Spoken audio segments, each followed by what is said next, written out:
So, you will learn a few skills, meta skills, and then you can assemble them to cook anything. But, here it's just death by recipe after recipe. Every recipe is different and so on. That was the original context, I guess.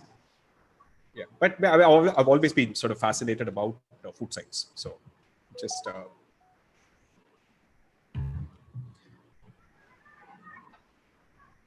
That's very nice. Okay, sorry, I'm just ensuring that Instagram is also working live. It should have started.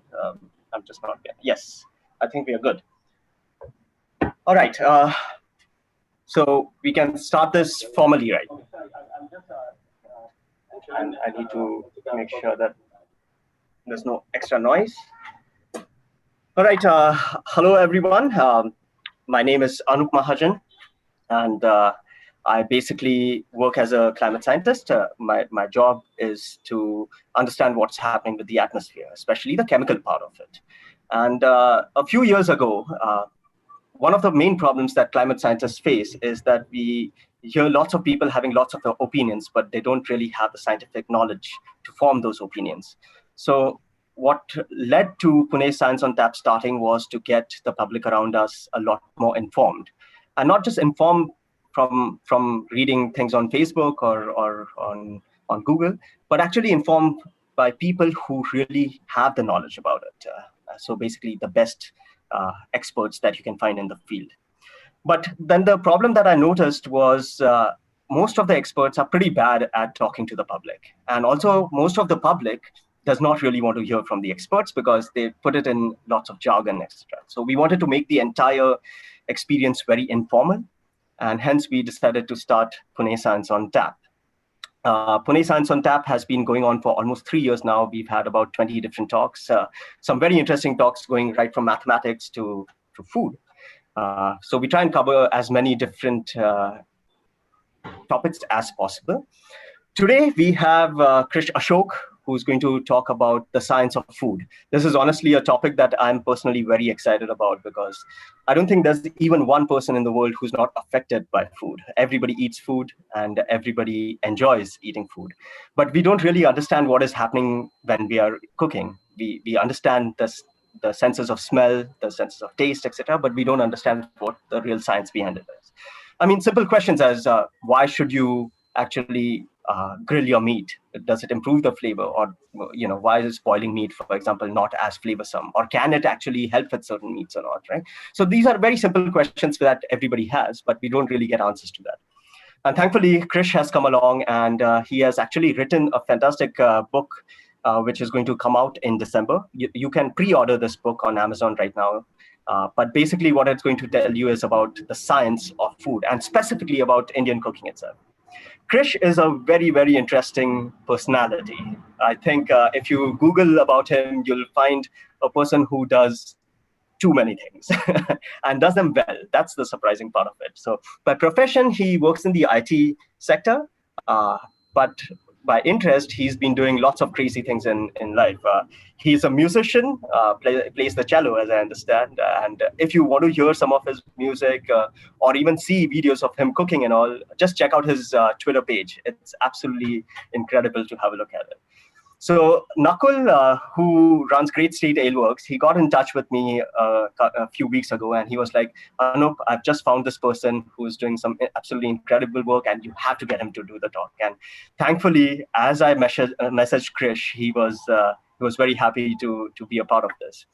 And hopefully, that means that you get to listen to an incredible talk for the next hour or so. Remember, just a few ground rules. Everybody is muted for obvious reasons. We don't want it to become chaotic.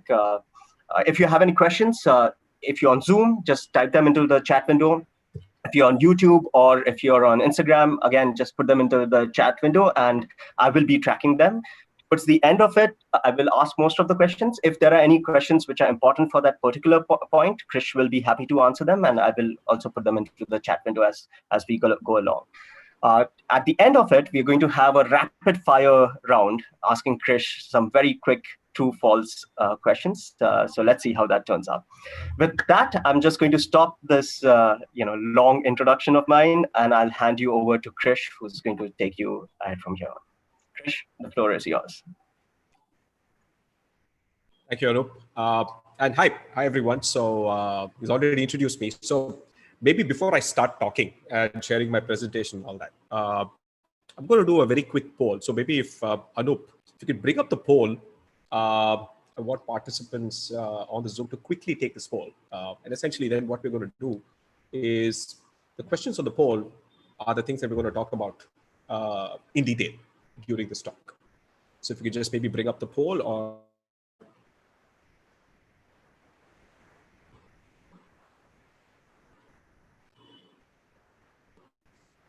Yes, Krish, the poll is on. I think the attendees should be able to see it. Yeah.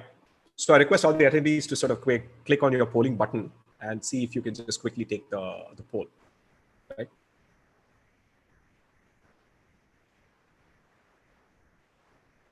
Okay. Maybe while people do that, let me share my screen and then we'll start. Okay. So I assume my screen is now visible.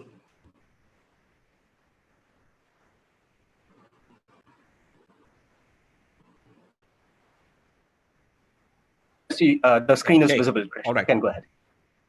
Great. Okay. So let's go. All right. So food science for the Indian kitchen. So the average person, when they're asked about food, right, science is the last thing that comes to mind. Right? In fact, people tend to keep science far away from food in most cases. At least in India, people tend to keep science far away from many other things, which is a serious problem. But even particularly in the context of food, there's a lot more tradition, a lot more pseudoscience, and also this very blurry fear of chemicals. So I often keep saying that if you don't like chemicals, maybe you should fast because literally everything is objectively chemical. Right? It just depends on how you frame it. Right? And ultimately, it's all chemistry when it comes down to it, right? And it's very simple, basic sort of physics and basic chemistry. You don't need a PhD to understand it. Just high school knowledge of physics and chemistry, regardless of what you did in life, is enough to truly understand some of the basics of what's actually happening when you cook food in the kitchen. And so it kind of brings me to this opening, definition question, right? What is food science? So food science is what happens when flavor molecules, basically the things you find in spices, we put that first because Indian food is all about flavors, all about spices. So flavor molecules first, right? Proteins, carbohydrates, and fats interact with each other at various proportions, temperatures, and pressures, right? So it's a very simple definition, if you will, of what exactly food science is. Now, most people intuitively have an understanding of this. Like you kind of know that if you add water to rice and heat it, it will cook. You kind of have a sense of that. And if you're really curious, you kind of know that what seems to be happening is that the rice grains actually absorb water and they grow big. Some reason that's what seems to be happening. Right? So visibly, you can make out these things, right? So you might be wondering, what more do I need to know? From a scientific standpoint, do I need to know exactly what's happening? What exactly is happening to the starch in the rice and so on? So let's find out, right? First things first, food science is absolutely essential for what we call industrial food production. So if you're buying any chips packet, if you're buying anything that comes in a package, in fact, for that matter, most modern agriculture itself, is that if you don't understand food science, you can't be in that space, right? So the idea that somebody could bake a cookie or fry a chip that stays crisp for months and months in packaging is a remarkable achievement of food science. Because you know that if you try and fry potato chips at home, it will go soggy within literally 20 minutes, right? And so interestingly, it's absolutely essential for industrial food production. Right? So the second point, obviously, is the fact that Indian cuisine has a documentation and archival problem. What do I mean by that? Right? Obviously, there's some historical context to this. We've never been great at writing things down in general. In fact, the subcontinent's one of the subcontinent's classical languages, which is Sanskrit, was never written down for thousands of years. Right? It was the other Prakrits and other languages that had scripts that used Brahmi and so on. Sanskrit was never written down because, hey, it was just too pure to be written down. Right? It wasn't well until almost 1,000 years had passed that it began to be written down. Okay? So the whole idea of this historical idea of an oral tradition, number one, and also this historical idea of necessarily passing down by tradition, oral traditions and so on, essentially meant that literally till Tarla Dalal came around in the mid 90s and started documenting recipes on the internet, there was literally no way, there was no easy way for you to actually find documentation about Indian food. And the other thing is that as the internet has grown and as social media has grown, there's also an expanding misinformation universe, right? So, if you search for a recipe, chances are you'll get 400,000 recipes. Every one of those recipes will be different. And every one of those recipes will indicate that this number step and this specific ingredient is absolutely central.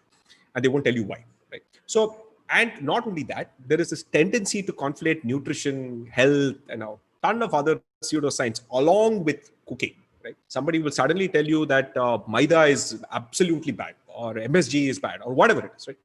So the thing is that there's a huge expanding misinformation universe. So the second more important problem, and in fact, one of the reasons I wrote this book, is the fact that Indian cooking is like all art. Your grandmother, your mother just know it. They have an innate sense for it, and chefs are artists and so on. But that's a problem, right? Cooking as something that you do daily cannot be purely art. It has to be craft, right? What's the distinction between art and craft is that you can teach craft, right? You can document what you do. You can document some steps. You can say, if you do this, this is what will happen. That's essentially the difference between just theory and actual engineering, right? Where you actually have to make something in a factory, just understanding physics isn't enough. You have to understand the engineering part of it, right? So here's the part, right? That catering schools today clearly definitely have cooking as a craft, right? So they will teach you how to standardize gravies. They will teach you exactly what you need to do. They will also teach you how to make a dal makhani for a customer in 5 minutes, when in reality, the actual dish actually takes several hours, right? The way a restaurant is able to do it is by breaking the dish into several pieces. Some pieces are prepared ahead of time and frozen. Some spice mixes are made ahead of time, and the assembly happens very, very quickly. Now, again, with the context of catering, it's about preparing for 100 and making food for one. That's not the kind of logistics we're talking about at home, right? At home, you're typically cooking for 1, 2, 4, maybe 3 or 4, right? And in that context, it's not like you have an industrial freezer to sit and prepare all these base gravies, spice mixes ahead of time. You simply don't, right? So therefore, and the second challenge also is that Indian catering caters to a very, very narrow definition of Indian food. Right? I'll give you a very simple example, right? There's a fantastic, since it's Pune, there's a fantastic Maharashtrian dish that involves stuffing bhindi with this dry spice and then slowly roasting it so that it gets like super crisp. And it's a fantastic dish.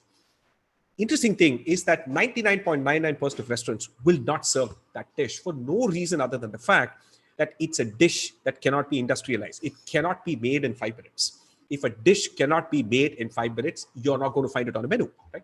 So that's the interesting thing, right? So the problem is that there is no standardization of typical methods of how do I make rice for a pulao so that every time I make rice for a pulao, it comes out perfectly, right?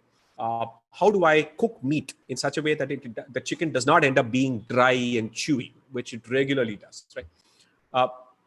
So there is the lack of that, right? And the other problem, obviously, is that recipes, unfortunately, in the Indian ecosystem, there's no dearth of food blogs, there's no dearth of YouTube celebrities putting out recipes and so on.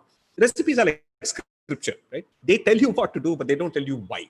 And each one of them is telling you a different thing. Right? So you don't know what's right. So in some sense, the aim of this book was also, and the aim of food science in some sense, is to arm you with a rationalist toolbox of, is this making sense? Can I cook this way? Will it do what it does? Is this step really important? Do I really have to add this ingredient, or can I replace it with something else? Or do I just stop cooking because I don't have one specific ingredient and so on? Are all questions which I think people can do better if they're armed with some basic principles of food science. And that's really what the book is, right? So what we're going to do is, again, an important caveat, right? I often keep telling people that don't read some food science and go and lecture your grandmother and mother. Okay? About how I saw Ashok talk on the internet that you should do it this way. Why don't you go do it this way? Please don't do that. Right?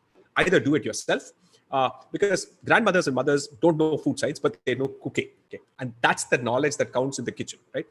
The food science part is just useful from the point of view of you being able to learn quicker, and also be able to process a lot of this really, really efficiently, right? So that's the entire intent of this, right? Is for you to learn better and to learn faster and to verify information that you read, and also hopefully apply a lot of that so that you can make better food quicker, and it tastes way better, right? So that's the intent, right? So let's get straight down into the polling questions itself, right?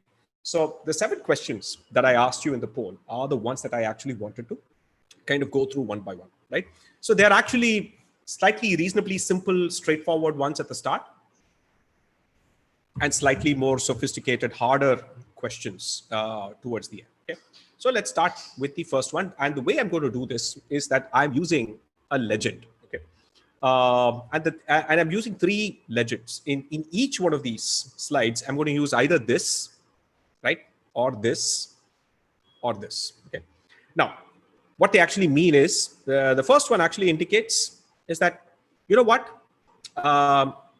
you might get the right result as a result of your thinking here, but it's not why it actually happens. And if you understand the real reason, you might be able to apply this knowledge in a slightly larger and wider context. And that's what it means. Basically means that you'll probably be able to cook reasonably well if you kind of know this, but you don't know why. And I want you to reconsider why you think it happens so that you can explain this better to yourself and therefore apply it better, right? The second one is, this is wrong, right? It's just misinformation, right? You are not thinking right about this, right? And the last one is just, I literally, this is, I have no idea where it even came from. And more importantly, the second category is probably the kind of pseudoscience that sort of survived for a while, okay? And that it's just been reaffirmed by people over the years. The last one is probably just as a result of the misinformation universe that is social media, right? So therefore, these are the 3 legends that I will use. So let's start with the first one, right? So the first one is essentially adding oil to boiling water will prevent noodles from sticking. Now, this is let me explain what the context is, right?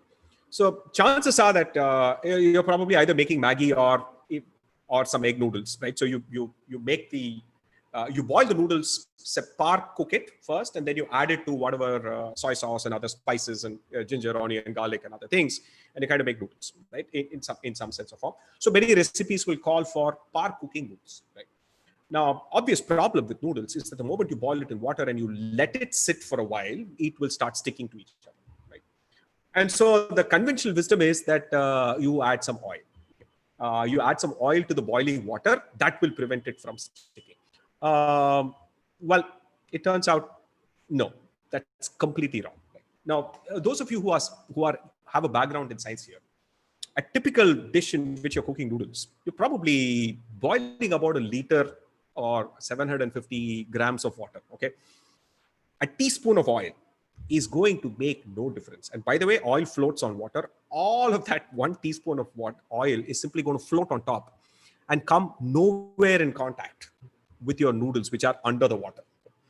So this essentially means that people just blindly do this, right? I've seen like celebrity chefs making noodles, and the moment they say add a teaspoon of oil so that it will not stick. Okay, and I think it's quite common. So to explain this, let's go down the rabbit hole of really understanding what exactly is happening here.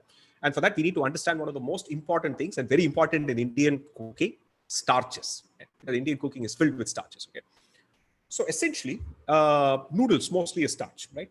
As are potatoes, as is rice, as is wheat, as is ton of other things, right? There are fundamentally 2 kinds of starch molecules that you find in every in every kind of starchy food. So the first one is amylose, which is kind of hard and waxy, right?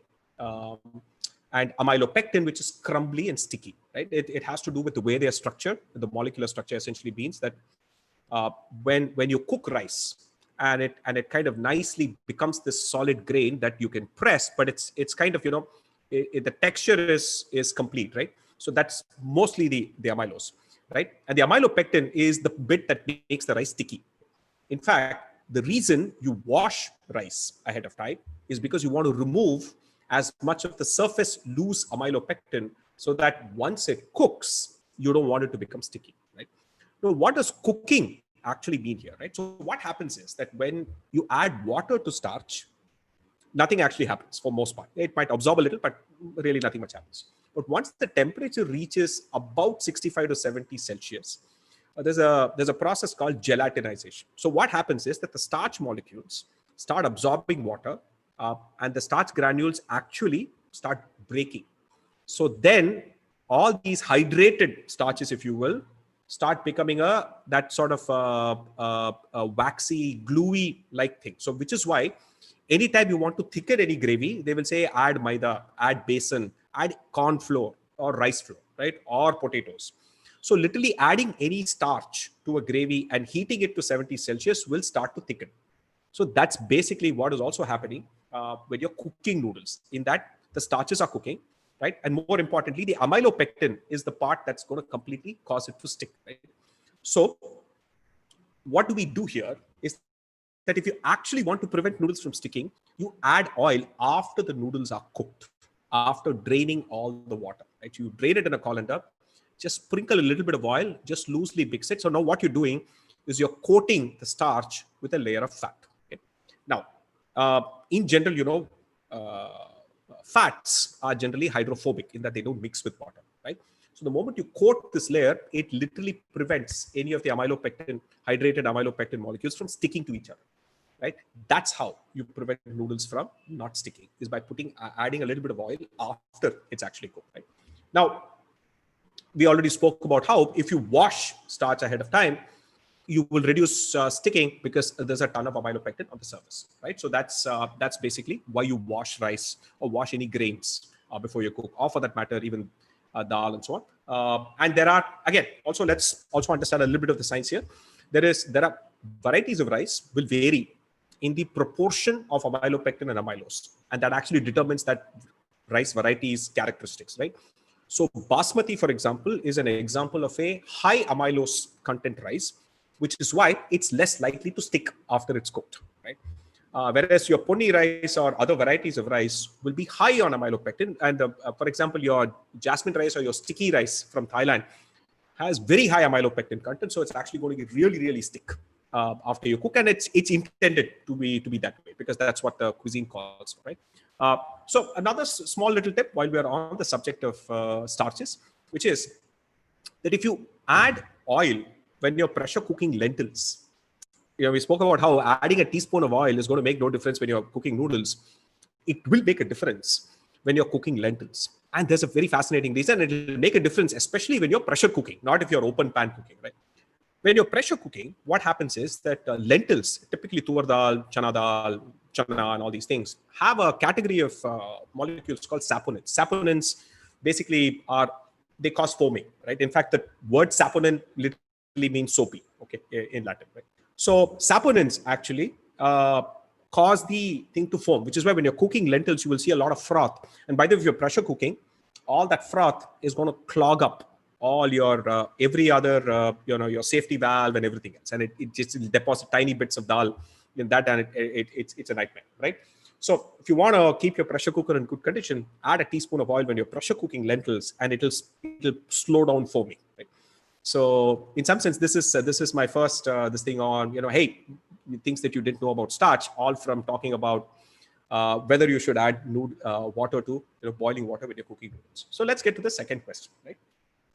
So the second question is basically you have to knead dough very well. Right? You'll often find that people making fulkas and rotis, they will knead the dough for long. The longer you knead, the better it is. And in fact, dough makers which are now being sold, right? They will mechanically knead dough for as long as it takes, sometimes 10 minutes and so on, to get a soft chapati, right? So the question is, do you really need to do this? Right?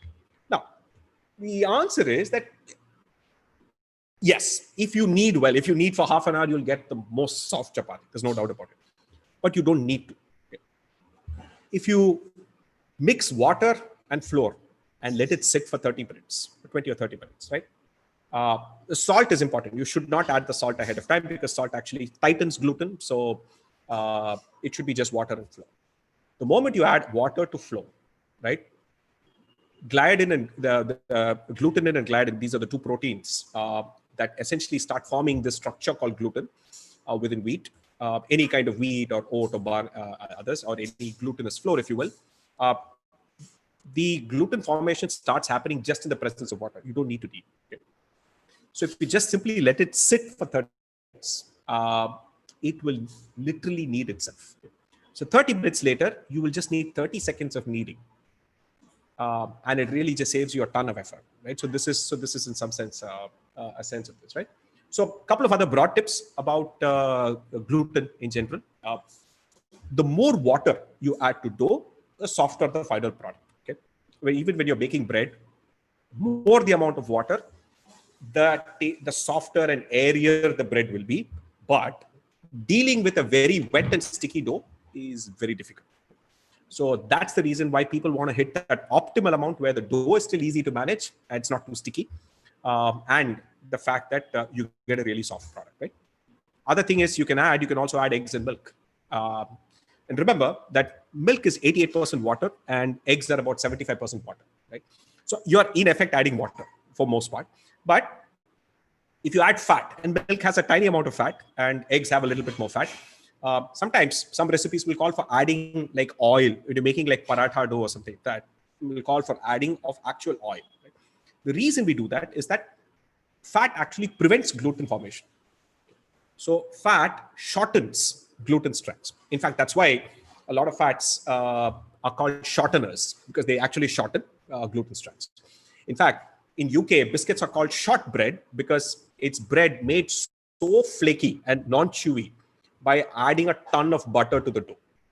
That's how you actually get biscuits, right? There's so much butter in it that gluten structures simply cannot form, and you get this crumbly, flaky, right? Somewhere in between, you get a flaky paratha or a croissant and so on, right? So that's basically what fat does when you add fat to dough. So you need to understand this, right? So in the sense that if you're making chapati, you may not need to add fats because you want a little bit of chew. You don't want it too flaky and breaking apart, right? Paratha, because it's thicker, it's better if it's flakier, right? So that's basically the distinction here. Okay? Now, coming to our third and rather interesting question, right? Which is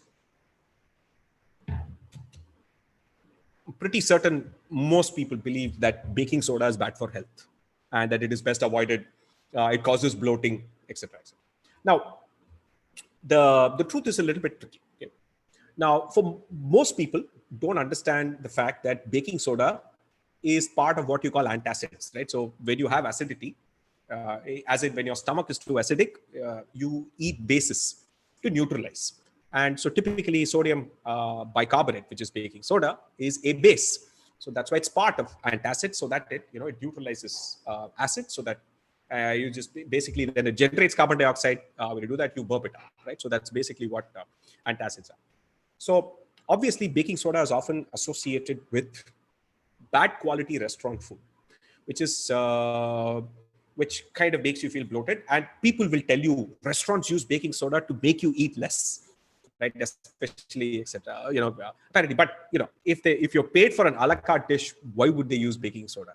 Why do they care whether you're going to eat all of that or not? They still give you way too much food anyway. Right? So the pseudoscience here is simply the fact that the reason restaurants actually use baking soda pretty regularly is for an entirely different reason. And if you understand why that reason is, you can use it at home in careful small amounts that will change your cooking, right? It is an absolutely magical multi-purpose ingredient, right? So I honestly think you should keep it right next to the salt and sugar. I mean, that's how important it is, right? So what is baking soda? It does a bunch of things, right? One, it accelerates what we call the Maillard reaction. So Maillard reaction is the single most important reaction in cooking, which happens well above the boiling point of water, happens at about 110 Celsius and above, and goes on till almost 170 Celsius. Okay? After which you're starting to burn food. Okay? Between that range is when food, when you cook it on a pan, turns brown. Why does it turn brown? It turns brown because the sugars and amino acids in the food, that's proteins and sugars, they combine to form a spectacular range of flavor molecules, right? So literally take any food, right? And if you brown it, if you heat it to above 110 Celsius, it will be tastier than the wrong ingredient, right? Simply because the sheer variety of flavor molecules produced by this reaction is insane, right? Obviously, different foods will produce different mixes and so on, but the complexity of flavor and the depth of flavor you get is just insane. Now, what baking soda does is that it actually helps this reaction move faster and more efficiently. Classic example, right? Some recipes will call for you to brown onions, right? And onions take a ton of time to brown. And once they start browning, they burn very quickly. Okay? Next time, try this. Just add a pinch of baking soda, a tiny pinch, right, to your onions. And you will find that they turn brown very, very quickly. And it's just absolutely magical. And by the way, you'll not get any of the other problems, bloating and all of that. All of that is just nonsense. Okay. In addition to doing this, obviously baking soda, because its name suggests baking, it's also used in leavening, right? Which is adding air to anything. So breads or idlis or appams or any, if you're not wanting to do fermentation, which is a long biological way to, add air to food, you can actually do this, right? So you can add baking soda. The other magical thing it actually does is that it also breaks down pectin. Okay, so let's understand what pectin is, right? Any plant material, vegetables and so on, leaves and so on, all of them have, plant cell walls have this tough carbohydrate called pectin. By the way, we can't digest pectin. So like cellulose, hemicellulose, pectin is one of those family of carbohydrates that we cannot digest, but cows can. Okay? So herbivores can do that, right? So pectin is something that needs to be broken down by cooking, right? And the only way to do that is by really cooking certain things for very long periods of time. A vegetable is fine; it breaks down pretty quickly. It's not very strong and so on. But anyone who's tried to cook chana or rajma knows that it takes a ton of time, right? Or black urad dal, right? Because it has a ton of pectin. That's the problem, right? So one of the things baking soda does is that it breaks down pectin. So the reasons restaurants actually use baking soda is the fact that it saves them a ton of cooking fuel. If they have to pressure cook dal, if they have to pressure cook chana and rajma and those kinds of things, adding a pinch of baking soda will actually make the cooking process almost 50% faster. And 50% faster is a ton of time and a ton of effort and a ton of cooking fuel. And for restaurants which are low margin, I mean, it is absolutely critical, right? The problem often comes is that sometimes an inexperienced cook will add a little bit too much baking soda. And if the baking soda is not used up in the chemical reactions that go into cooking, what happens is that it will be unutilized, and any bases taste bitter, and they actually cause bloating, because you'll kind of feel that feeling in your stomach that's quite nasty, right?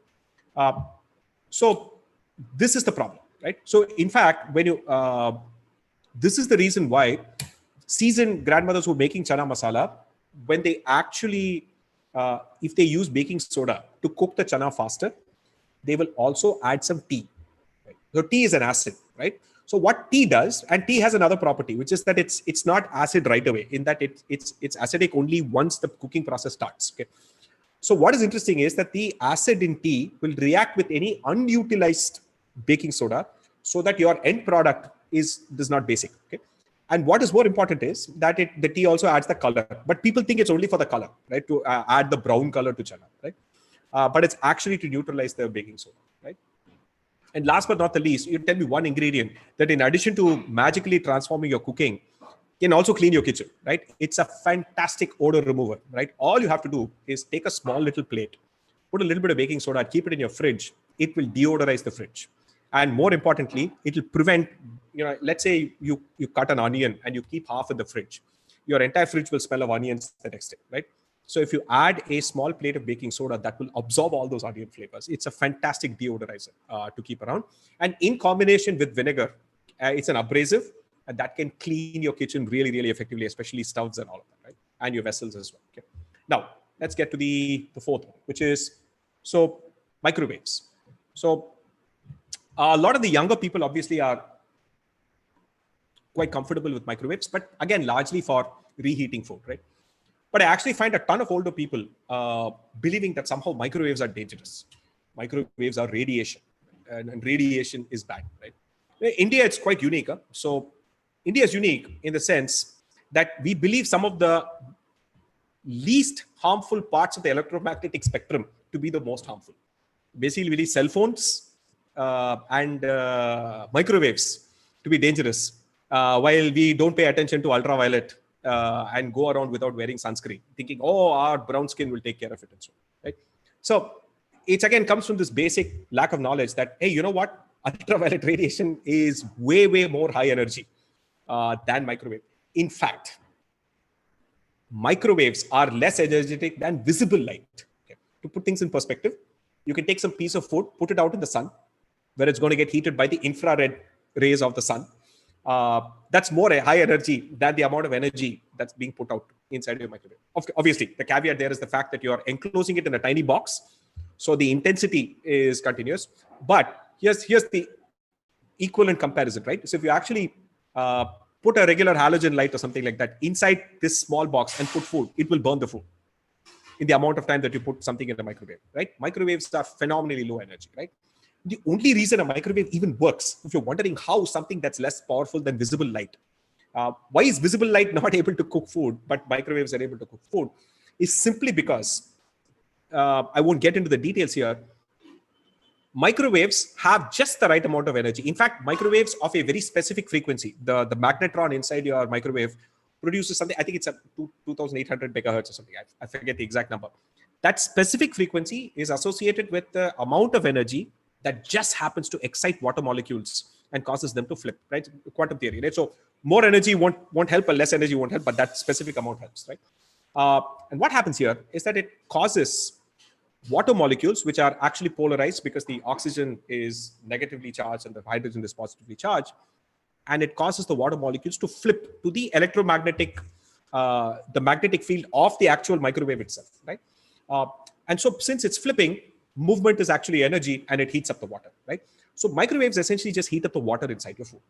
That's exactly what they do, and it's perfectly harmless. And if you're a little bit smart about it, you can actually put it to really, really good use beyond just reheating food. You can actually make instant sabjis in a microwave. See, one, I told you that it only heats up water, which is why you can't heat up like completely solid foods, which don't have much water. Okay? Unless a dish has a fair amount of water, only then it will get heated. And since the water gets heated, it will then heat up all the other things by conduction, right? So we use that trick to great effect. The part of the problem of making anything in a microwave is that it doesn't heat oil very well. And you can't make any dish without first getting spices into oil, right? That said, you can actually use two fat water emulsions, which are, one is coconut milk, the other is yogurt. These have both fat and sugars and water in an emulsion, right? So if you take coconut milk, add powdered spices, add vegetables, par cooked or whatever vegetables, etc., you can actually bake a fantastic sabji in no time, because the microwave will heat up the water in the coconut milk, which will then heat up the fat, which will then cook the spices and cook everything else. Okay. So you can actually make like 3-minute sabjis in coconut milk, especially if you take like canned chana, a bunch of vegetables, powdered spices, and salt, and then you get an instant sabji, and then you can do a tadka at the end and so on, right? Likewise, you can do it with yogurt as well, but yogurt is very heat sensitive in that it breaks the emulsion. So you can strengthen the emulsion of yogurt by adding some besan or rice flour or something that strengthens the emulsion so that it doesn't break apart in the heat and so on, right? Last but not the least, your microwaves have a low power setting, which most people don't know, right? Most people turn on the microwave and it's blasting 2000 watts at whatever it is you're cooking. And especially if you want to do something like melt butter, you're literally turning that butter to ghee when you blast it, even for 15 seconds at high intensity. So most microwaves will have a low power setting. So understand where that is, right? So if you reduce your power, then you can just melt butter to just spreading consistency and perfect for making sandwiches. And so on. Otherwise, you have to sit and wait for the butter to melt, right? So it kind of brings us to the more interesting parts, right? Is MSG safe? And the answer is, unfortunately, this is just a classic misinformation example. And in fact, it actually goes back to some racism in the US. But some professor who essentially, with no evidence whatsoever, associated eating Chinese restaurant food, which he felt to have a lot of MSG, with a very uncomfortable feeling in his stomach, and he called it Chinese restaurant syndrome. And ever since that, in the 1970s, people have believed that MSG is bad. Okay. Now, let's understand what MSG is. MSG is monosodium glutamate, right? So the sodium, and then there's a glutamate ion, right? Sodium is essential for your body. It's there in salt. Okay. In fact, the interesting fact is that when you taste something and it tastes salty, it's your tongue's ability to detect sodium. So any sodium salt is actually salty. Even MSG is salty. Sodium chloride is the saltiest of the salts in terms of taste. But everything, even baking soda, will taste slightly salty on your tongue, right? Because it's basically detects sodium ions, it's salty, right? So sodium is essential, so no harm there. The other side of this, glutamic acid, is an amino acid. Amino acids are building blocks of proteins. It's not an essential amino acid in the sense that your body can synthesize glutamic acid. You don't have to eat it in your diet. But just to put things in perspective, there are a ton of amino acids, right? So proteins are made of amino acids. How many kgs of glutamic acid do you already have in your body? It's apparently estimated that you have 2 kgs of glutamic acid in your body. So trust me, a few grams more in your food is not going to hurt, right? So I think it's a crazy conspiracy theory, right? And ultimately, why do we add MSG? We add MSG because our tongues somehow seem to have evolved the ability to detect glutamates in food. And by the way, so if you think only MSG has umami, tomatoes do, Parmesan cheese, mushrooms do, seafood does, and a ton of other things actually have glutamates. And they are chemically no different from the glutamates that you get from MSG. Only this thing is that this is concentrated 100% glutamate as opposed to a ton of other things that are there in the other food, and they're chemically the same thing, right? So our tongues, so there's actually 5 tastes. So there is salt, sweet, sour, bitter, and umami. Umami is your tongue's ability to detect glutamates in food. And by the way, our tongues can detect glutamates in food at 1/6 the concentration of salt. So we're that sensitive. Actually, to be honest, the research is still ongoing. We don't quite know why we have this taste. I think the general consensus right now is the fact that glutamates are more likely to be found in animal protein. And so essentially it's our tongue's taste saying that you should eat more meat. And since meat is not tasty by itself, and I guess back in the past we had to eat either raw meat or meat that was not very seasoned very well, we developed a taste for glutamate so that early man would like to eat a lot more meat because that was key to growing muscles and so on, right? Back in the day, right? When we were literally only eating animal protein, right? So that's apparently the reason. But in any case, as I said, tomatoes, mushrooms, seafood, Parmesan cheese, all of these have glutamates, right? Now, here's the important thing, right? Now, I don't want to necessarily make any bold claims about the medical aspect of this, but it is absolutely safe in small quantities, provided you do not have an allergy to MSG. A tiny, tiny number of people are allergic to MSG. So you might want to find out if you are, and if you're not, I think you should be good, okay? The amounts involved are really, really tiny for starters. And by the way, far more people have peanut and gluten allergies than MSG allergies. So it's not as much of a concern, to be honest, right? So, which brings me to the final couple of interesting topics, right? One is pressure cooking is measured in whistles. Any recipe, any book, even celebrity chefs will say pressure cook for 3 whistles. I'm not blaming them. For most part, I think they're using a language that they believe people will understand. Unfortunately, let's first understand how pressure cooker works, right? So you essentially take a sealed container, you put food in it, you add water, okay?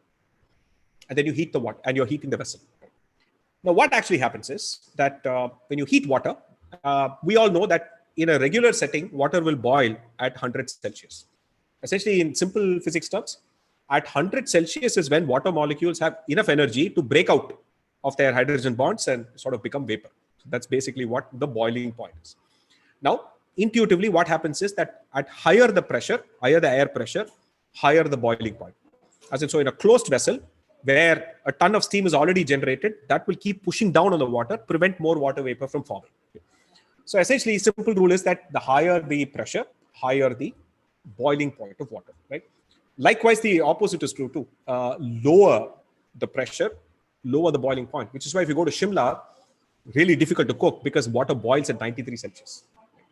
So a ton of things that you can't cook until you get to well above 100 or so, you won't be able to cook, right? That's why people at high altitudes are more likely to use pressure cookers. The reason is that a pressure cooker artificially increases the temperature inside, and therefore water boils at close to 120 Celsius. Right? So higher the temperature means you can cook food faster. That's as simple as that, and you save fuel. Right? So that's essentially why pressure cookers are fantastic devices. Right? Now, what happens is that the whistle is essentially a safety device. What happens is that when you heat food and you raise the pressure, in net effect, a pressure cooker is like a bomb sitting on top of your stove. So when the pressure goes above a certain threshold, the weight is calibrated in such a way that it releases some of the pressure. Right? It releases some of the pressure and the weight falls back down and you're continuing to heat. That's what is actually happening. Right? So here's the interesting insight. The time between whistles is not a function of the degree of cooking. It is a function of the intensity of heat you're applying. So therefore, if you happen to have a great stove with a very high amount of intensity of flame, the whistles will come very quickly. In fact, here's a quick example. An induction stove is can boil water in half the time of a regular gas flame, right? If you try to cook rice on an induction stove at 2000 watts at peak heat, right, the whistles will come very quickly and you will think 3 whistles, your rice is done, your rice will be uncooked. Because it's the amount of time that the rice spends at high pressure that matters, not the time between the whistles, right? So, which is why the right way to do pressure cooking is to measure cook time at peak pressure. So first time you hear the whistle, you lower the heat to absolute minimum. So all the cooker is doing is maintaining the pressure, not losing heat. And you start a timer and then you say 6 minutes for rice, or 6 to 8 minutes for rice, 12 minutes for chana dal, and 15 minutes for chana, and say 20 minutes for rajma, right? So you can find these tables, right? In fact, my book has a table as well, right? So that's how you reliably pressure cook without relying on whistles, because it will completely misguide you if your home settings change. And the reason I say this is fine, most people get away with it simply because they don't cook outside of just the equipment they have in their home and they've mentally calibrated that. So over time, they learn that if this guy says 3 whistles, I probably have to do 2 from experience. But the point is that you can completely get away from that, right?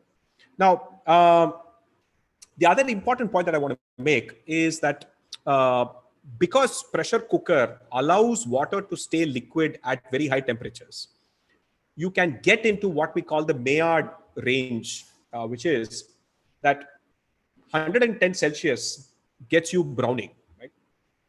Now, most people know that you can't brown anything in a pressure cooker because it's inside water, and water generally is under 100 Celsius and so on.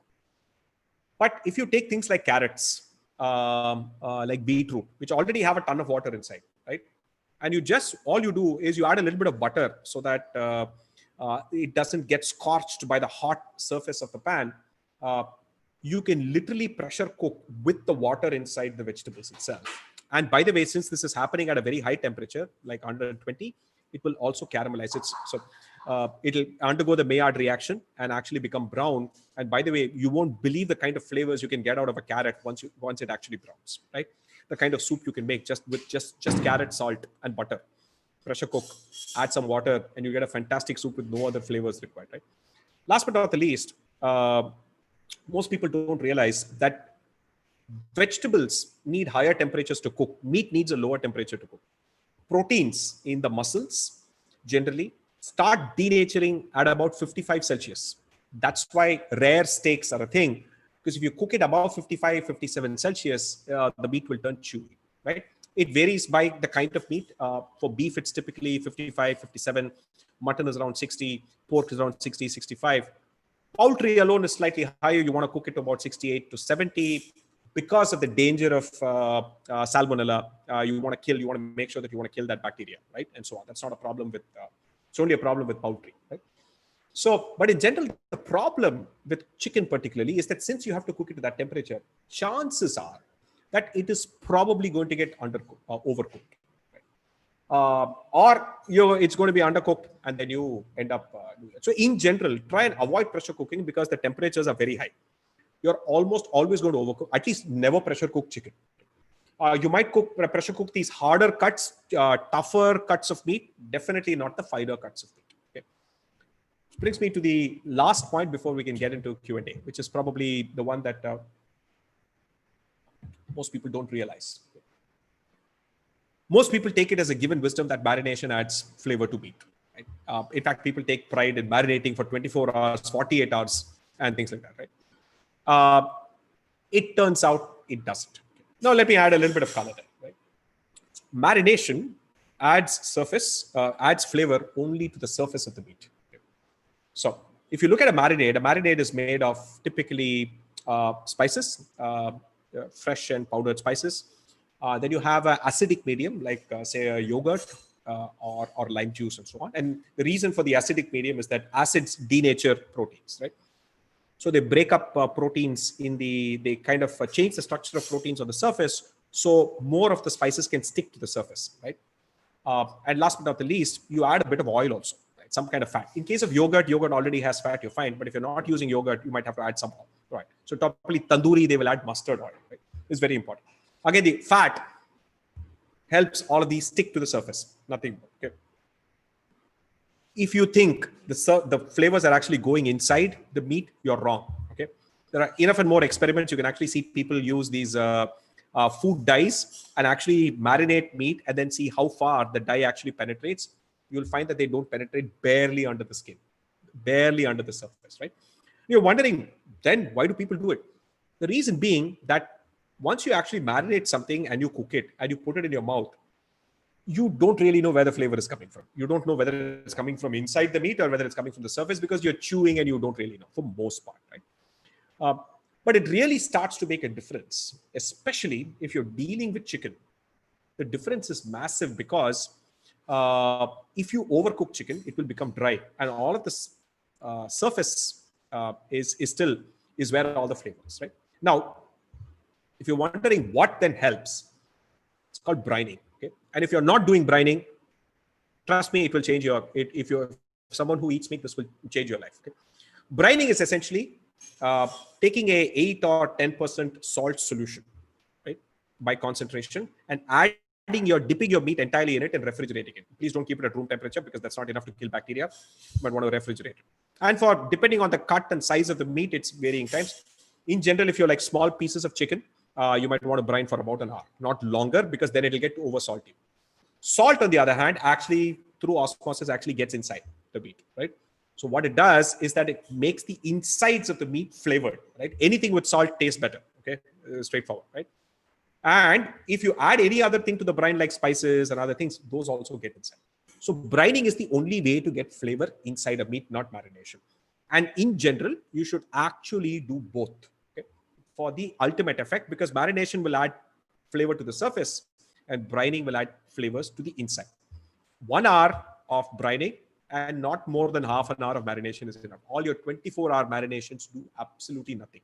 If anything, if you add too much lime juice, it will actually cook the proteins, denature the protein so badly that the texture actually spoils. So you should actually marinate for not more than half an hour or so, right? So that's basically what it is. And you should brine, because trust me, once you've had brined chicken, you will never go back to eating chicken any other way. The only reason sometimes chicken can be soft and tender in restaurants is because they use a tandoor. And for most people don't realize, a tandoor cooks at 500 Celsius, right? And you can literally cook stuff in 30 seconds to a minute. When you apply a high amount of heat over a short period of time, you can make sure that you cook everything pretty evenly and the surface gets nicely brown and it's just about right and it does not lose enough moisture. Which is why if you try to bake chicken in your home oven, it will lose water because you're trying to cook it for half an hour and it will become bone dry. And the same thing happens in your pan, because if you're cooking anything for 10, 20 minutes, it's going to lose all moisture, right? So this is why it's important. Now, again, if you're wondering why the science of this works, right? Think about this very common sense thing. When you get dehydrated, we are animals, right? Just like the chicken is. Okay? When you get dehydrated, what do you drink? You drink sugar, you drink glucose because you need to get energy, right? But you also need to drink salt. Why is salt an important electrolyte? Simply because if salt is how muscles retains water. So here's the interesting thing. If you add salt to vegetables, they will dehydrate it. Right? If you add salt to a cucumber or onion, they will leak water, right? They will lose water because salt is a dehydrating agent. But for muscle tissue, salt actually helps retain water. That is why if you brine your chicken and you cook it for no matter how long, the salt will prevent the muscles from losing further moisture. So the chicken will remain tender. So that's the game-changing thing in general. So marination is for most part a waste of time. I mean, it's optional, but you should definitely brine, right? And as I said, don't over marinate because it is it's going to result in a very poor texture because of all the acids, right? So last couple of things before I end, and then let's do Q&A, right? Because it's Indian food. So a simple set of cheat sheet about spices in general, right? If you are someone relatively new to cooking, you're probably going to the store and buying a ton of these powdered spices. They're a waste of time. Unless you store them in the freezer of your refrigerator, they turn to sand, okay? Remember that spice flavor molecules are mostly fat soluble in that they don't dissolve in water, they dissolve only in fat. If they're only fat soluble, what they tend to do over time is that all the aroma will leak to the air. In fact, the very definition of aroma is literally that spice losing its flavor. So if you can smell it, it's losing flavor, right? And so that's why Indian cooking starts with oil first, and you put the spices in that because all the spices, flavor molecules will get dissolved in the oil, so they can't escape to the air. Then the oil is what has all the flavor, and then you add the water, and then it gets mixed with all of that, right? So if you're adding spice powders to water, trust me, most of the spice flavors are actually lost to the air. That is why you always remember this, right? So if you add powdered spices, add them towards the end of the cooking because they will have less time to lose their flavor. If you add powdered spices at the start of the cooking, by the time you're done with the gravy, you will lose all of the flavor, especially if it's water, right? And again, when you're adding powdered spices, don't add them to oil because it's too hot and it'll just get burnt. So that's the thing. Whole spices in oil, powdered spices in water, but towards the end. That's why you add garam masala after the cooking is done. Otherwise, you're going to lose all those really complex flavors of those expensive spices, right? Now, the other thing is that even fresh spices like ginger, onion, garlic, what have you, right? Herbs like coriander and all of that. So depending on how you cut it, the flavor varies, right? Garlic, in fact, is a fantastic example. If you put whole garlic, it will taste least garlicky. If you chop it, then it will taste slightly more garlicky. If you mince it, it will just be over, and if you paste it, that's the strongest garlic flavor. So again, you'll have to weigh what you want to do in the dish, right? So you have to then figure out if you want to taste really garlicky, then you appropriately have to apply it. But if you want to give a milder garlic flavor, you want to use the garlic whole and so on. This applies to everything because what happens is plants have defense mechanisms. The moment you damage their cells, they will start leaking a ton of these things, and in many cases they will oxidize as well, right? So that's why potatoes, the moment you cut it, starts going brown. Apple starts going brown, and so on. Okay. We spoke about how the fact that they usually dissolve in oil, which brings me to alcohol, right? If you wondered why Europeans sometimes, in addition to using oil for cooking, will add a splash of wine or a splash of brandy or vodka, many spice molecules are oil and alcohol soluble, but not water soluble, right? So fantastically speaking, especially if you have some things, delicious bits of food stuck to the bottom of your pan, adding some alcohol will deglaze them from the pan and add them to your food, and furthermore dissolve all the appropriate spice molecules into it, so that they end up food. So always, if you don't have any religious restrictions or so on, even if you don't drink, I urge you to keep a small amount of, say, vodka, brandy, whatever you can lay your hands on, and add a splash after the oil spice cooking. Trust me, your gravies will taste much, much better, right? As I said, whole spices at the start of a dish, powdered spices towards the end. And again, there's a distinction. There are powdered spices where the whole spice has been cooked. Like, for example, you dry roast. If you dry roast, then you add them right at the end. If you have not dry roasted, you can add them a little bit in the earlier because, they can cook a little bit, right? So what I want to do is that I will end with this, and then we can do Q&A as long as it takes. So, I've given you a ton of these interesting tips and all that, but, even if you don't remember anything, I'm quite sure you'll remember this, right? So here's what you do. So go buy some coconut water, right? 400 ml of coconut water. Take a glass jar. Take 1.5 tablespoons of sugar, right? A quarter tablespoon, a teaspoon of yeast, 400 ml of coconut water, Just cover with a cloth, important cloth. Don't seal it tight or it will explode. Okay. Cover it with a cloth, rubber band, etc., and wait for 48 hours.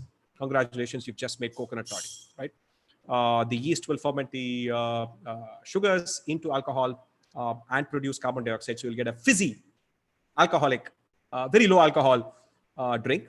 And of course, caveat being, unless you're in Gujarat, Bihar, Nagaland, or a dry district, it's not illegal. Okay? So that said, go make some delicious food and follow me on Twitter and my YouTube channel as well. And pre-order my book if you get a chance. Thank you.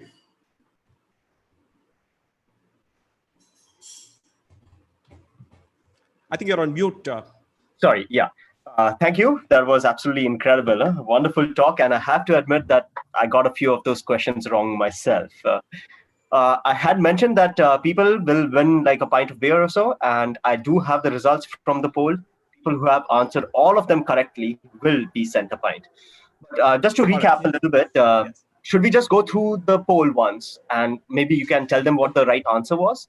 So the first question was, adding oil to boiling water will prevent noodles from sticking. Answer False. is Yep, it's false. Yep. I have to admit I got that wrong. Yeah. You really need to knead dough well to get a soft chapati. False. You don't have to. Yeah. What about if you're doing this for pizza dough or dough which has had yeast? Yeah, which is why I guess I'm very specific about chapati, where I think it's is there. But yeah, here's the thing: there is now this movement called no knead, right? So no need to knead sort of movement, right? So especially if you're using like sourdough starters and all that, you can simply let time do its trick rather than have to knead. And in fact, it's so sticky that it's actually hard to knead in many cases. So actually, there are ways in which you can make a pizza dough without having to knead at all. So it's possible either way, right? But you'll need more time. I mean, you'll need sometimes 48 hours, 72 hours of fermentation in the fridge and all that to get the same strength. Yes. Yeah. Okay, that's interesting because I always thought you have to knead. The next question I have is about, was about baking soda, and it's best avoided in cooking. Answer is false again. Actually, let's make it simple. The answer to every one of these questions is false. Right. So I think that's the way I framed it, but I still wanted people to think a little bit about a little bit, right? So that's the nuanced answers, but in general, if you mark false on every single one of them, I think you should get some free beer. Fair enough. Okay. Yeah. We'll move on to some other questions. You have some questions on Zoom. Do you want to ask them? Yeah. So I'm going to go through the questions. Right. So I'm going to go through the ones. There are some that I will probably say that, no, I honestly don't know. So I'll have to research and get back. So I think the first question was, what's your take on oxidative stress and free radical generation in microwave foods? I'd have to research this a little bit. To be honest, for most day-to-day use, it's not a problem. For most part, given that it's not like you're going to cook in all your dishes in a microwave 3 times a day.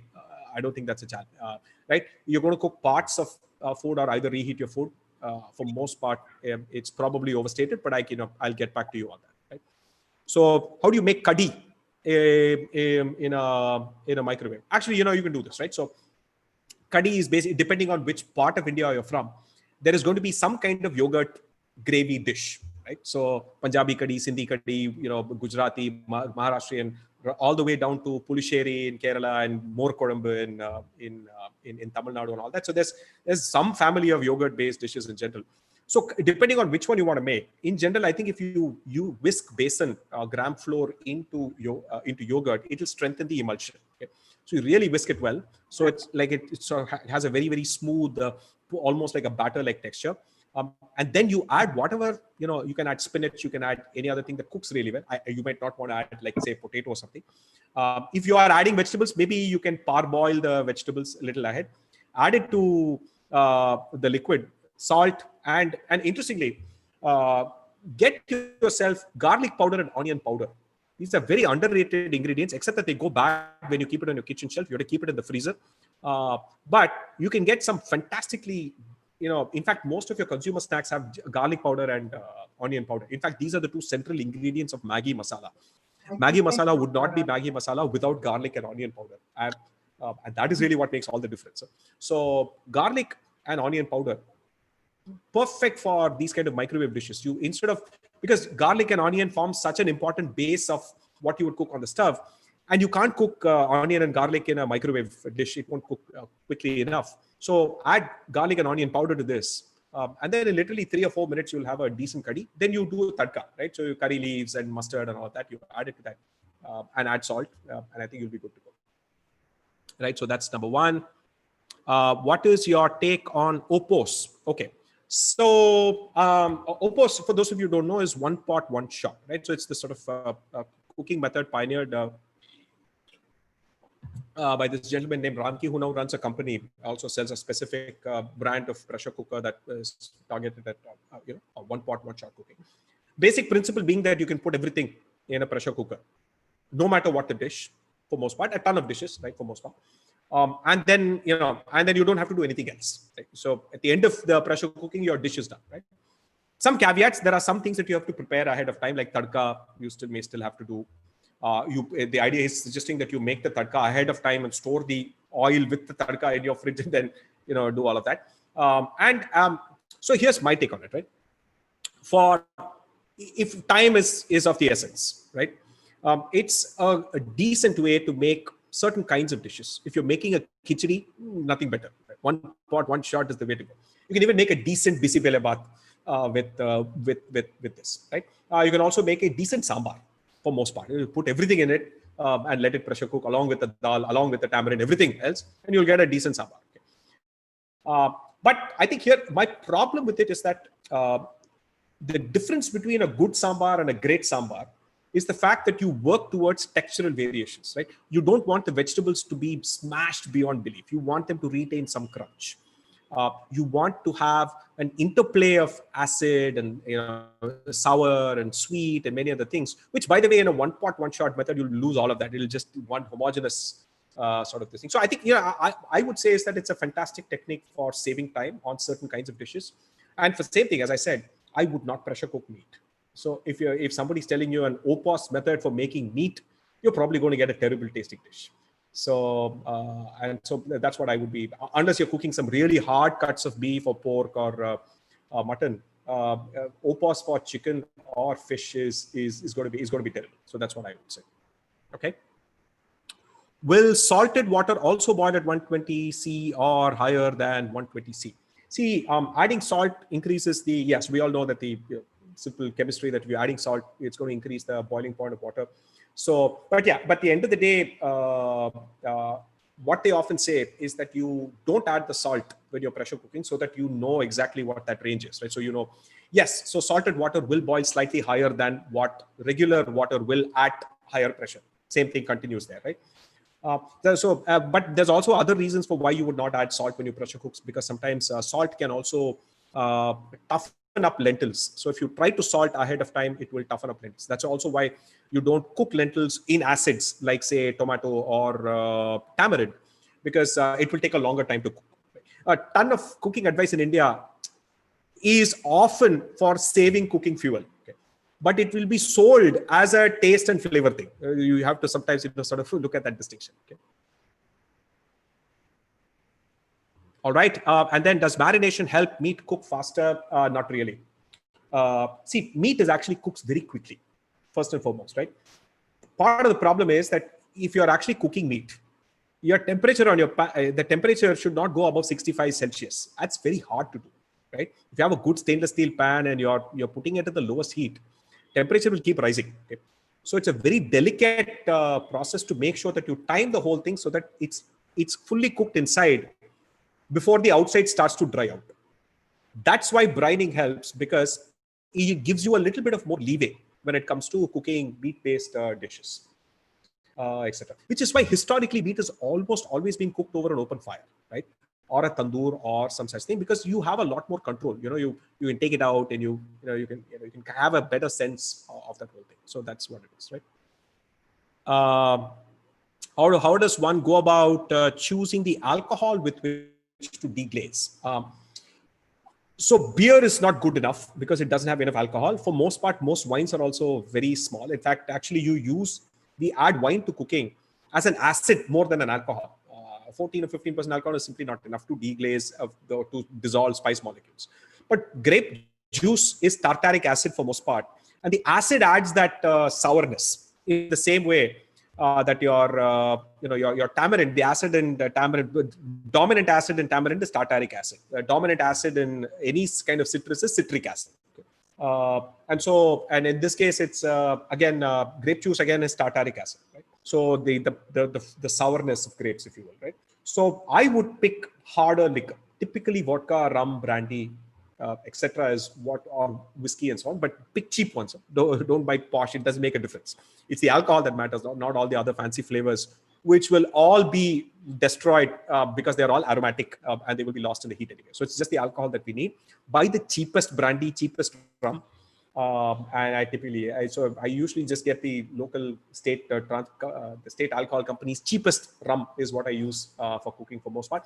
And the added bonus is that the outside of the alcohol rum is mostly molasses and sugary stuff, which by the way enhances flavor. So, which by the way, if you're cooking, sometimes people will say, "No, I must not have added sugar." But boss, you're cooking 750 grams on an average or 500 grams of food. 2-3 grams of sugar is not going to make a difference, and your food probably has way more sugar than that anyway. Okay? But adding jaggery or sugar as well as salt enhances flavor, right? So keep that in mind. But if you're using something like rum, you're adding enough sugar anyway, right? Okay. So that's that. Why does mustard paste sometimes get bitter? This is okay. I'll have to research this a bit. In general, few things get bitter with time. Okay. Spinach leaves are actually a good example. Okay? Particularly mustard leaves. If you're making sarson ka saag, is one of the trickiest things to make because that leaf will get bitter in no time. Okay? That's why you generally make any kind of palak or any kind of spinach. You blanch it in hot water for 30 seconds, take it out, shock it in an ice bath so that you stop the cooking. And then you puree it or do whatever it is and add it to the cooked dish towards the end. Don't cook it for too long. The longer you cook leaves, the more bitter it will become in general, right? So, and there are many reasons why many others. For example, orange juice. If you pour orange juice and let it oxidize, it will turn bitter. On the other hand, lime juice, as it oxidizes, improves in taste. So, in fact, the tastiest lime juice is lime juice that has been sitting out for a few hours. So the best lemonade is often made from lime juice that's been sitting out in the air because the oxidized version of that flavor molecule is tastier and more flavorful than the non-oxidized. But in the context of orange, it's the exact opposite, right? So likewise, I think, in general, a ton of these foods often will, with time, become bitter, right? Mustard is probably that. I don't know this very specific reason, so I might want to let me research that a bit, right? Sorry, Krish. Yes. Can I just interrupt you for a second? I know Sure, there are like a million questions, and obviously there are questions on Zoom, Instagram, and YouTube has been going a bit nuts. Sure. So there are like a few questions from the other platforms also. Yeah. I'd like to ask. Yep. First question is, why does fried food taste better than non-fried food? Maillard reaction, basically, right? So as I said, right? So most cooking, if it's happening inside water, right? So first you have to think about why we cook in water. We cook in water simply because it's the most efficient way to transfer heat to your food via convection so that it cooks evenly in all directions. The problem with putting just dry ingredients in a pan is that only one side is going to get touched the really hot metal. By the way, the metal gets really hot, right? The bottom of the pan, it gets to, sometimes 250 Celsius, right? And so what will happen is that we use water because that's the only way to apply heat evenly, right? The other way to apply heat evenly is to use air. That's what's happening in an oven via convection, right? So it's still convection inside a gravy, but water is what is transferring the heat. But there is a limitation to using water for cooking, which is that it boils off at 100 Celsius. So once you lost your water, then you're back to burning your food again, right? That is where fats actually come in. Fats have a much higher smoke point or a boiling point, right? So in fact, your a refined oil will literally turn into gas only at 200 Celsius. Okay? So that's a very high smoke point, right? Meaning that you can heat your oil up to a very, very high. You can heat your oil up to what we call that Maillard reaction temperature range between 140 to 170 Celsius. And when you drop food in it, the oil does the exact same thing that the water is doing, it is transferring heat. Okay. So let me blow your mind a little bit here. Fats don't chemically react with food. They are doing the same thing that water is doing, which is transferring heat. The fats stay exactly as they are. They get stuck to your food, so you're going to consume them. That's fine, but your body will break it down. No problem, because we need the fatty acids. But fats don't chemically react with food. Right? They will if you overheat them and they break up into fatty acids and all of that. But for most part, fat is doing exactly what water is doing, except it is able to apply 170 Celsius worth of even heat to food, which will start to turn the food brown. And the Maillard reaction happens because sugars and amino acids react to form a ton of flavor molecules. At one temperature, like 175 and above, something interesting happens, because at 175, any food that you drop into water, the surface will near instantaneously dehydrate. In that, all water on the surface will immediately evaporate because it's already very high, right? So what then happens is that the surface of the food basically becomes opaque, in the sense that it becomes non-porous. Right? So once it becomes non-porous, you are able to brown the surface while keeping the insides still soft and non-fried. That's the concept of deep fry. The deep fry is essentially crisping the outside by dehydration, causing it to undergo the Maillard reaction while keeping the inside still reasonably warm so that the starches cook. So that's why you deep fry, right? The other important thing to remember is that you can't deep fry anything that does not have sugars or amino acids. They have to have both. Most plant material will have both, right? Things that have a very tiny amount of sugars or tiny amount of amino acids might take a longer time to brown, like onions, which are mostly water. That's why they take such a long time to brown. Garlic, on the other hand, has much less water and far, far more protein or sugars by volume. So garlic actually burns pretty quickly. But if you want to deep fry chicken or anything else, that's why you need chicken has no starch, no carbohydrates. So you have to coat the chicken in some kind of batter, which is starch, and that will react with the protein, and that's where you get the brown color. So that's basically what the whole thing of food. So why it tastes better? So because Maillard reaction. That's simple as that. Yeah. Yeah, that's pretty interesting. The other question, which I think is pretty pertinent to Science on Tap, is why do certain foods taste better with certain beers or wines? So, okay, there are two things. So wine pairing. Okay, there is the one is that there is a science behind flavor pairing. Right? So, for example, the answer to why do some wines or some beers taste better with some foods is very similar to why dhania and jeera taste well together as opposed to only separately. Because some flavor molecules pair better, right? And the deeper science behind it, and in fact, the food scientists work out such combinations so that they can create these really addictive combinations. So in that sense, that's really how the whole thing. So it just so happens the products of fermentation, and in fact, a good wine or a good beer involves a ton of other things that you had to make sure that the fermentation products are really, really complex and aromatic and so on, as opposed to like cheap, industrially produced beer. So they will go really well with certain kinds of food that pair well from a molecular flavor pairing standpoint. That said, for most part, for example, expensive wine, apparently most experts can't tell the difference between an expensive wine and a cheap wine in a blind taste test. So some of that is purely psychological as well, right? Sometimes if I tell you that this will go perfectly with your steak, you are psychologically primed to think that it does. Okay. So a lot of taste is actually just your brain playing tricks on you. So that's also there. That is wonderful. Sorry, just one second.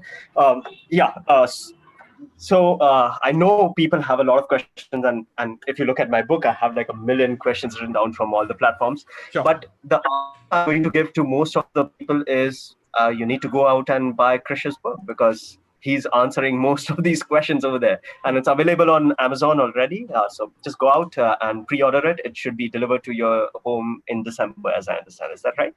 Yep. Yeah. You can pre-order now, you'll get it in December. But yeah, you can. I mean, you feel free to ask me any further questions, but I'm fine. I mean, if you guys have time, I can answer a few more questions. So that's fine too. Yeah, we can keep. Yeah. So let's do like a couple of very quick questions. Sure. Some people have been asking more related to what you like, because you've been working on this for a long time. So let's do this like a bit of a quick round. So what's your favorite food? Mexican cuisine is my absolute favorite cuisine. So literally anything Mexican, I prefer over anything else, including Indian food. Yeah. Why? I think it hits the sweet spot in terms of flavor variations, textural variations, crunchy, soft, uh, great variety of protein, literally everything from ant larvae to like steak, and also the acids, the sour, the lime juice, the cilantro, as well as the spices themselves. So I think it hits all the sweet spot. I like Thai cuisine too. I think it really balances all flavors really well. But Mexican is my all-time favorite. Yes. What's your least favorite food?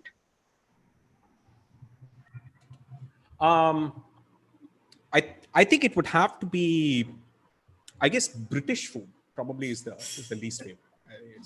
I think it's just I mean, it's not. It's there's a historical reason to it. So they mostly eat canned prep, sausage, pre-made stuff, not much, because again, as the first country that industrialized, both men and women had to work. So they switched to a cuisine that was not much work in the kitchen. So that's the historical background. But yeah, it's not great food. It's terrible. Yeah, actually, that's probably one of the reasons why they had to go and colonize the rest of the world, because they had terrible food. Okay, veg or meat? Tough. So I love meat, but I like to follow Michael Pollan's suggestion that eat plants, eat food, mostly plants, not too much. So I would try and eat animal protein in as sustainable from as sustainable sources as possible, with in as little frequency as possible from a nutrition standpoint. But clearly, I mean, it's hard to get the umami, the taste of meat in vegetarian food.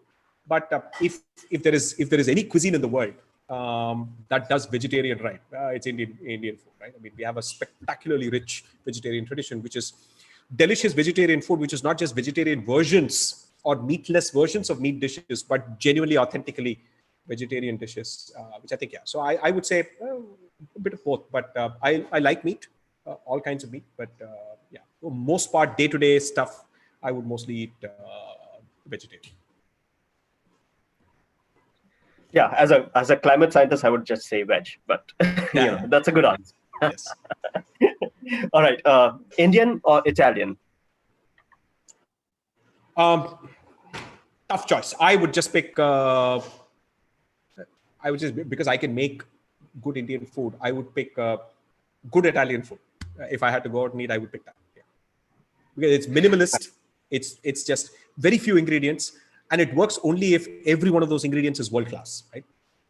Indian cooking, on the other hand, you can take the shadiest ingredients and make delicious food with it.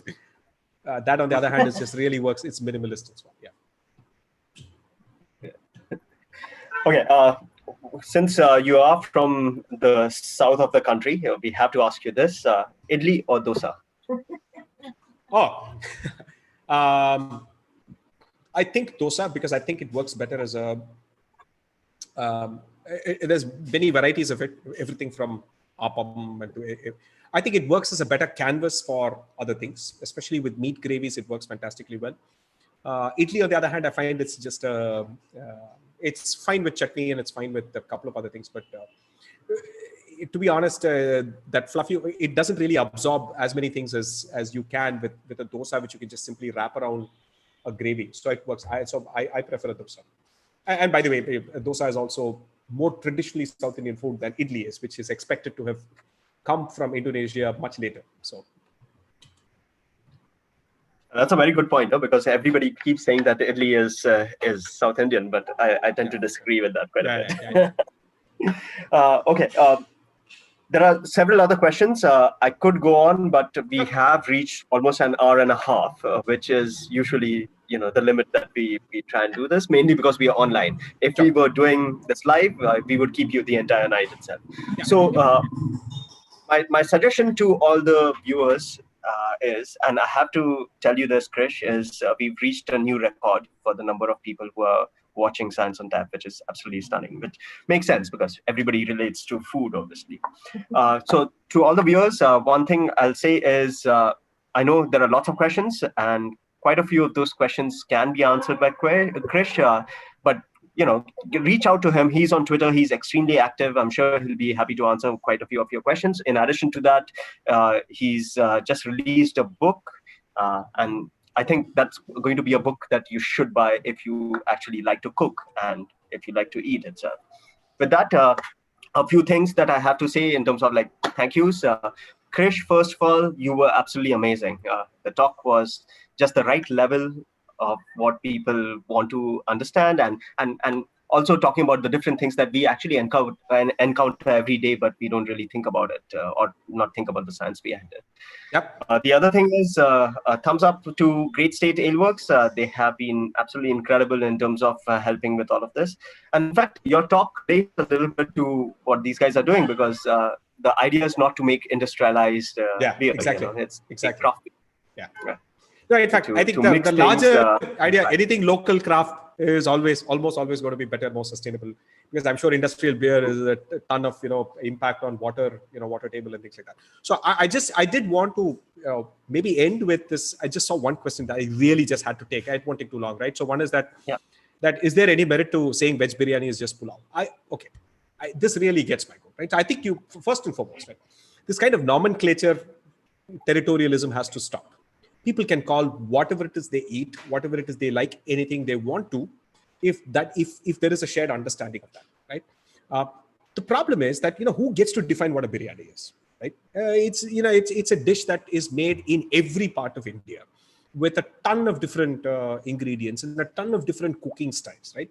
I mean, who's to say that you have to draw the line at the fact that it has to be rice and meat, right? That's just quite patently silly. The second thing is that, like, even if you were to say that it's is it biryani or pulao, by the way, a Kashmiri pulao has mutton. I mean, what are you talking about? There are meat-based pulaos, right? In fact, if you ask people in Kashmir, if you ask people in North India, they will often tell you that the distinction between a pulao and a biryani has to do with how you actually cook it.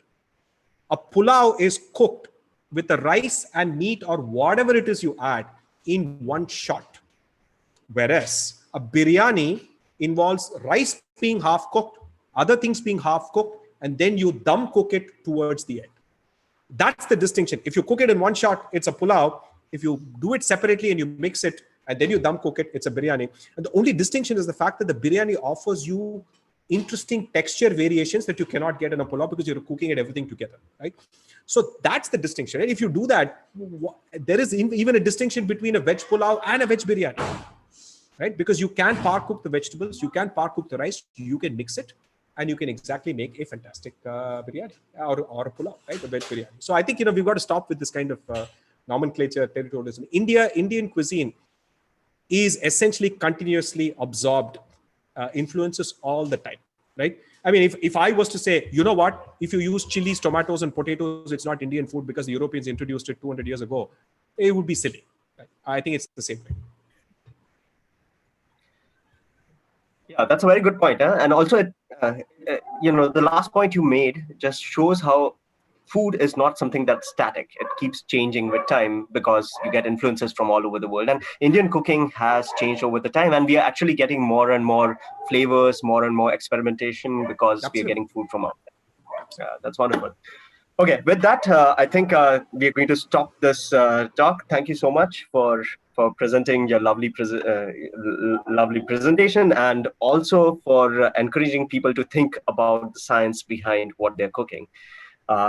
One last thing I'll say, and I've said it before, but if you are really interested in this, please go out and look for Krish's book. I'll put a link for the book on the Pune Science on Tap pages on Facebook and Instagram, so you should have it. And hopefully, post-December, you'll actually be thinking about the science behind the food itself. Thank you so much, Krish. You've been an absolute pleasure to have on Science on Tap, and I'm sure we'll try to invite you once the COVID is over to actually come here and maybe not just talk about it, cook something for us. Yeah, maybe a live demo. Yes. All right. Sounds good. Thanks. Thank you, everyone. Thanks, Goodbye. everyone.